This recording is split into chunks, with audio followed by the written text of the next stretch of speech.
Hari ini kita akan belajar tentang cabaran yang dihadapi oleh petugas barisan hadapan COVID. Kesannya atas kesihatan mental mereka dan juga cara-cara menangani stres bagi golongan ini. Jika anda mempunyai kawan atau keluarga yang bekerja sebagai petugas barisan hadapan atau frontliner, kongsilah video ini dengan mereka. Bersama dengan kita hari ini ialah Dr. Siti dan Dr. Hafiz, kedua-duanya pakar psikiatri dari Hospital Kuala Lumpur.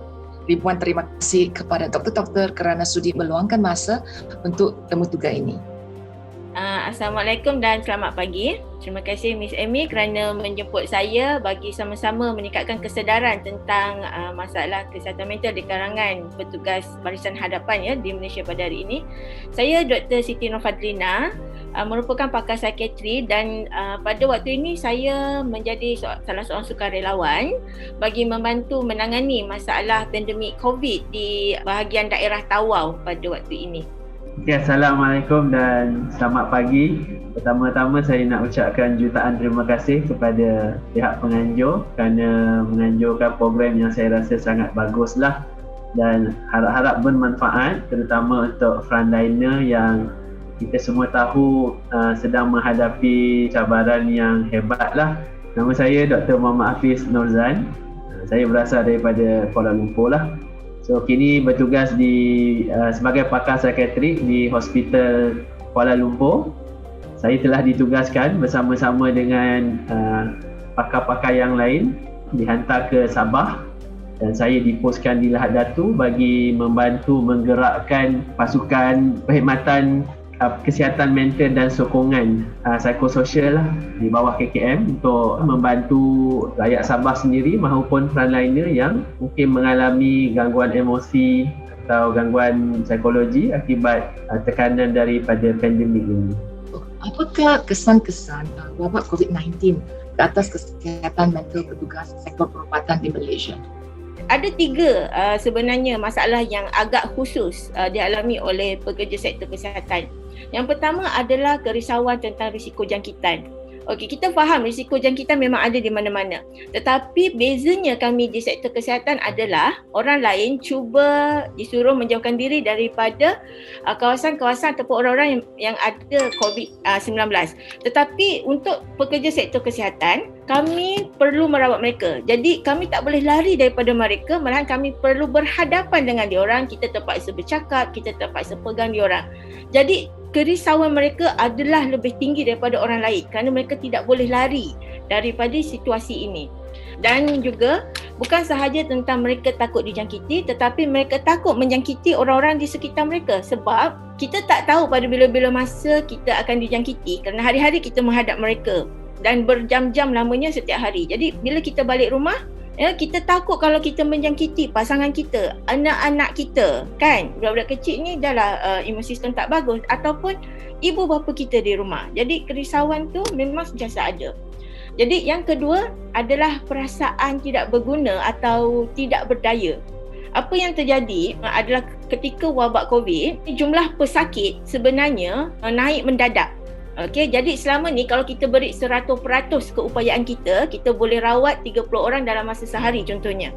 Tapi ketika wabak COVID, kita perlu menghadap 100 pesakit dalam masa sehari. Jadi itu adalah di luar kemampuan kita.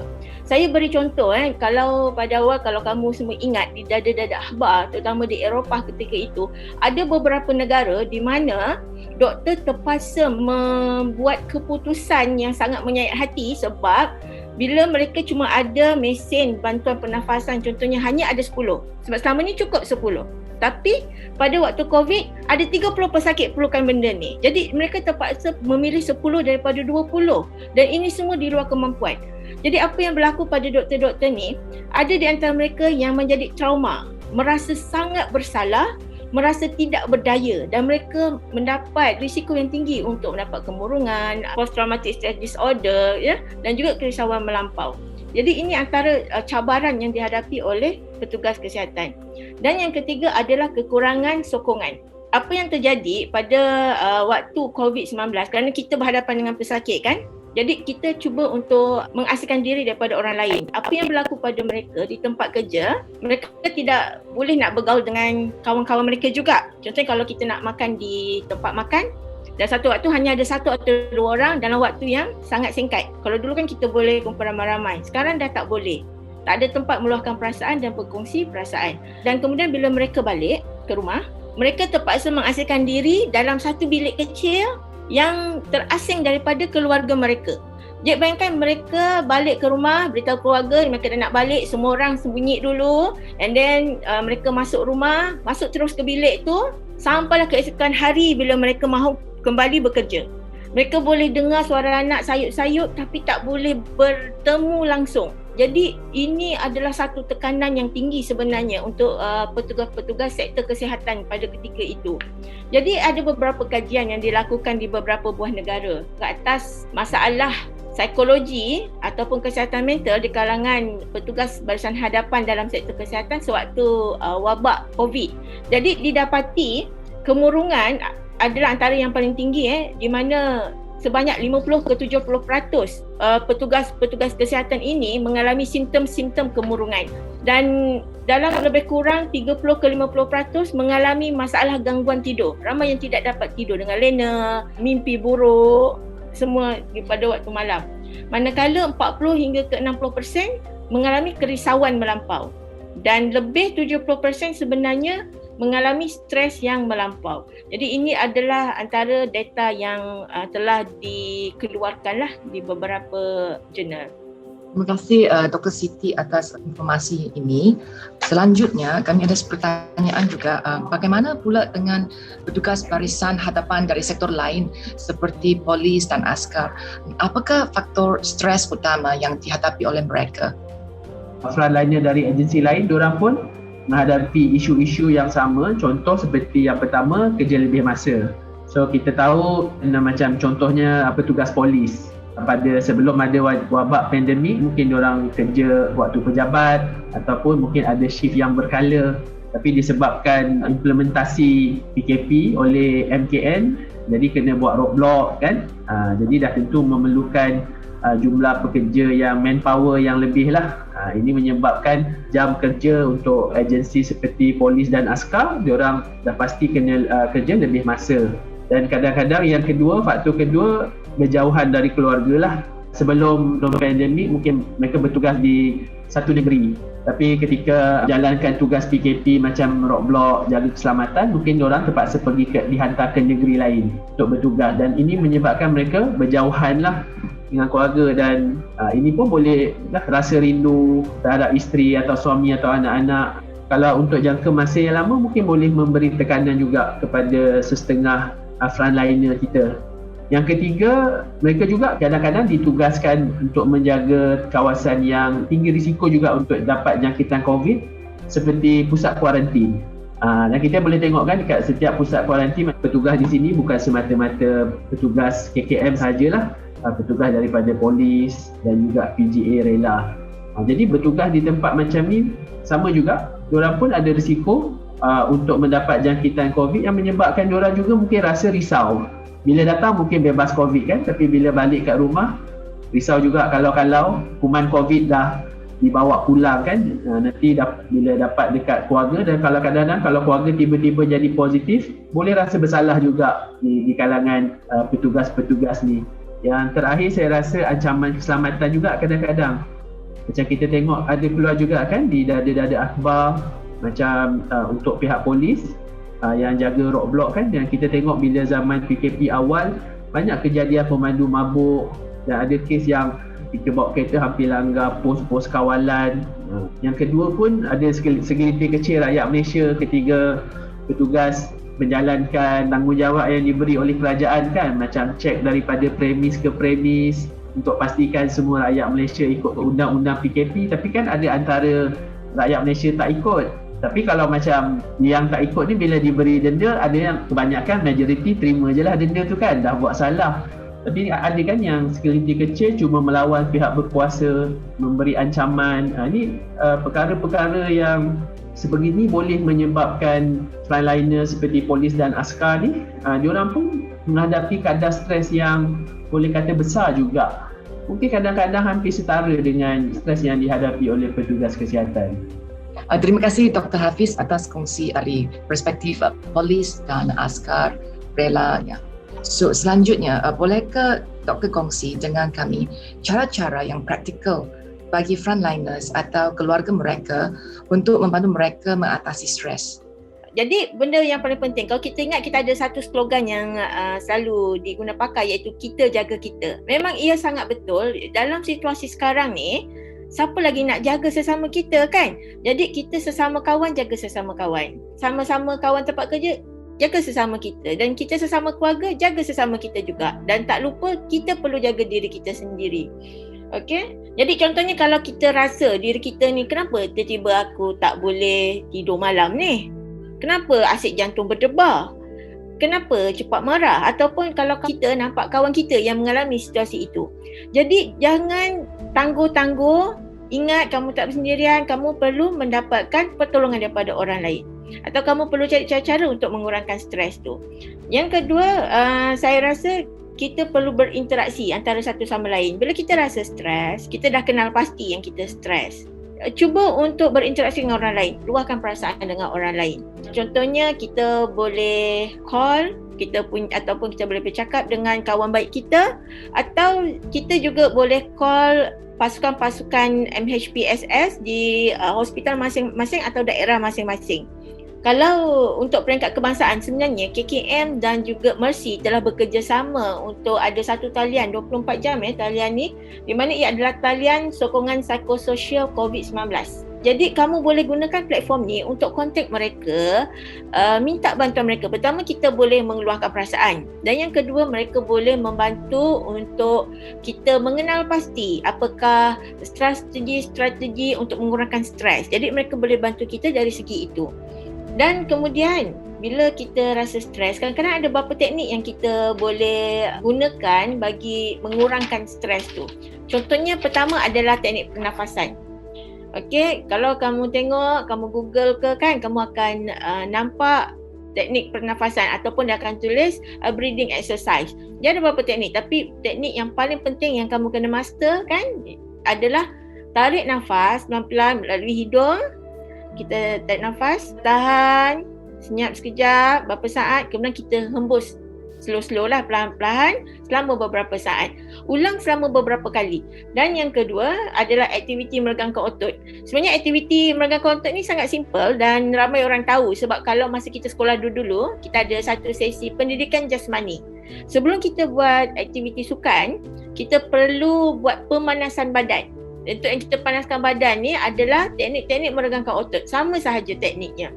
Yang ketiga adalah grounding. So grounding ni adalah satu teknik di mana kamu cuba meletakkan minda kamu dalam keadaan sekarang.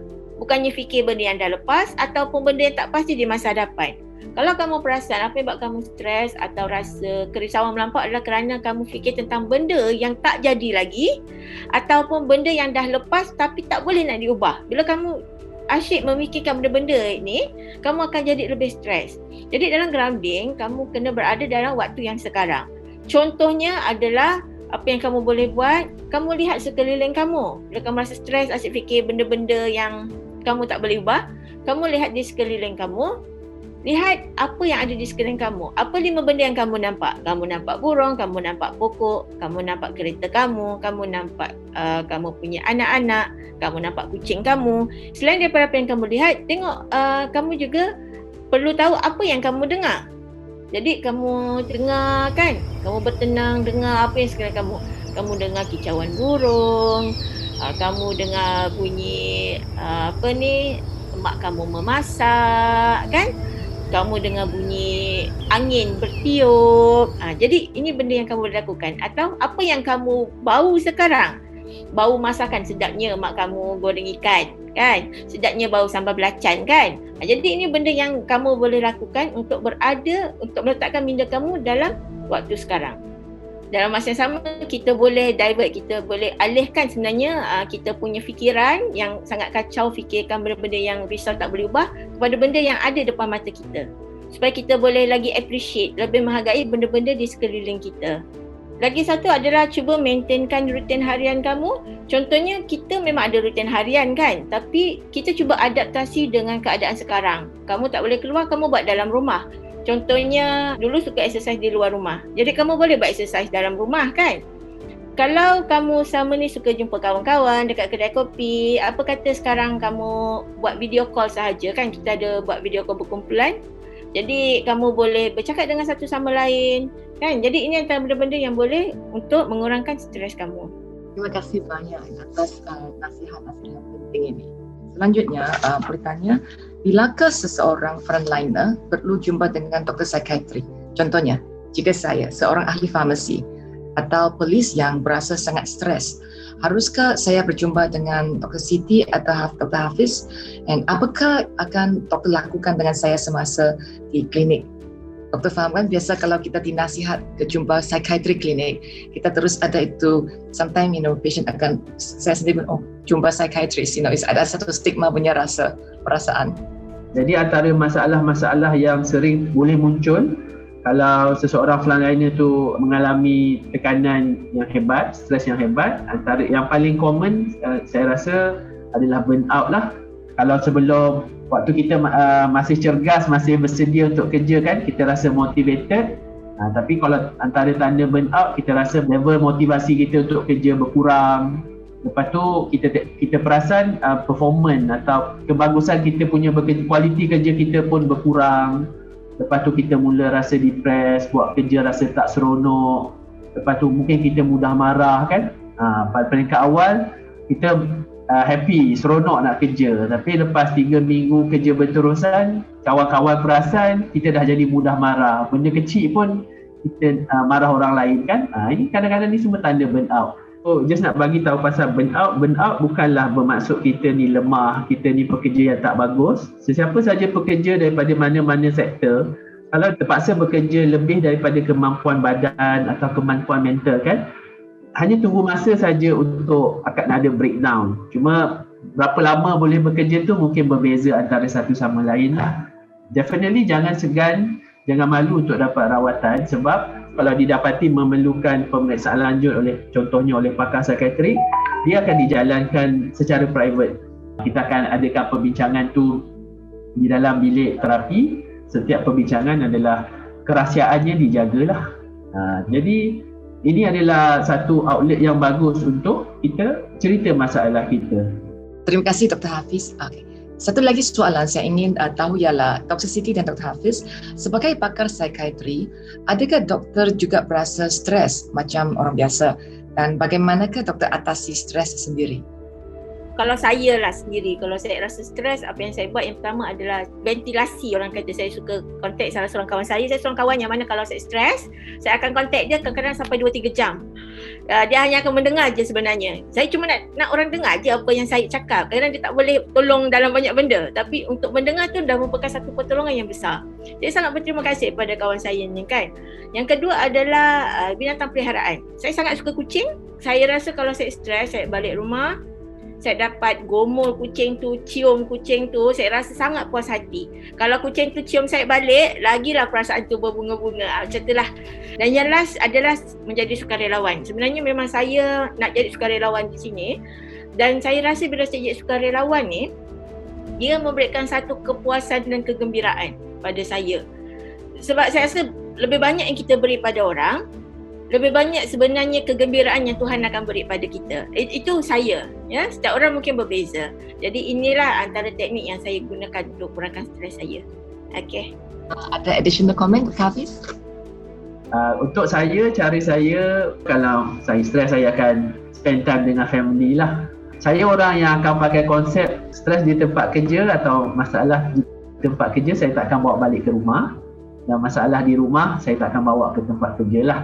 Kalau saya ada stres dekat tempat kerja kan, lepas tu saya bawa balik rumah secara tak sengaja, mungkin saya terlepaskan dekat isteri atau anak, itu kan akan menyebabkan elok-elok rumah boleh jadi tempat kita berehat, jadi rumah pun jadi tempat yang sama stres macam dekat tempat kerja. Saya akan buat aktiviti yang saya rasa boleh membuat saya happy lah. Kadang-kadang kalau saya letih, saya stres, saya tidur lah. Saya pastikan saya dapat rehat yang cukup. Lepas tu kadang-kadang kalau rehat dah cukup tapi masih stres, saya buatlah aktiviti yang menggembirakan, menonton TV ke, bermain video game, bermain dengan bawa anak saya keluar jalan-jalan kan. Itu yang 3 cara yang common lah saya gunakan. Sebelum sesi ini berakhir, saya ingin menjemput Dr. Siti dan Dr. Hafiz untuk menyampaikan sekata dua atau apa nasihat kepada petugas-petugas barisan hadapan di Malaysia. Sepatah dua kata lah yang saya nak beritahu pada semua petugas kesihatan dan juga semua petugas barisan hadapan. Ingat bahawa kita perlu jaga kita sendiri. Jadi kerja pasukan juga sangat penting dan kamu perlu tahu kalau kamu ada apa-apa masalah mental ataupun kamu rasa ada masalah psikologi, rasa stres, kamu tidak berseorangan. Macam Dr. Hafiz kata tadi, ramai sebenarnya 3 daripada 10 kan, itu rakyat Malaysia. Itu waktu bukan COVID, kalau COVID mungkin lebih lagi. Jadi kamu tak berseorangan. Jangan malu-malu, jangan segan-segan, jumpa je kami. Dan pasukan MHPSS memang banyak, sama ada di dalam hospital di setiap daerah ataupun di peringkat kebangsaan. Jadi kamu perlu tahu macam mana kamu boleh bantu diri kamu ataupun bantu orang di sekeliling kamu. Okey, dari saya untuk semua petugas barisan hadapan daripada mana-mana agensi pun, baik kesihatan, polis atau askar dan mana-mana siapa-siapalah yang memang bertugas bertukus lumus under COVID ni, tahulah bahawa anda semua memang hero rakyat Malaysia yang kita semua tahu, kita hargai pengorbanan tenaga dan masa yang tuan-tuan dan puan-puan dah berilah untuk rakyat dan negara. Saya sendiri secara personal ucap jutaan terima kasihlah kepada semua frontliner. Dan tapi nasihat saya kepada frontliner, kita semua manusia, kita ada kekuatan, kita ada kelemahan kita. Apa yang penting kita kena kenal diri kita lah. Selagi kita bertenaga, kita ada kemampuan, kita buat kerja kita sehabis mungkin. Tapi kalau kita dah mula rasa kerja kita ni dah push kita, dah menyebabkan kita dah nak masuk fasa adanya gangguan emosi atau gangguan psikologi, kita jangan nafikan keadaan tu. Apa yang patut kita buat adalah kita dapatkan rawatan secepat yang boleh lah. Itu sajalah. Terima kasih. Terima kasih sekali lagi. Semoga semua frontliner stay safe. Bye. Okay. Bye semua. Stay safe. Stay safe.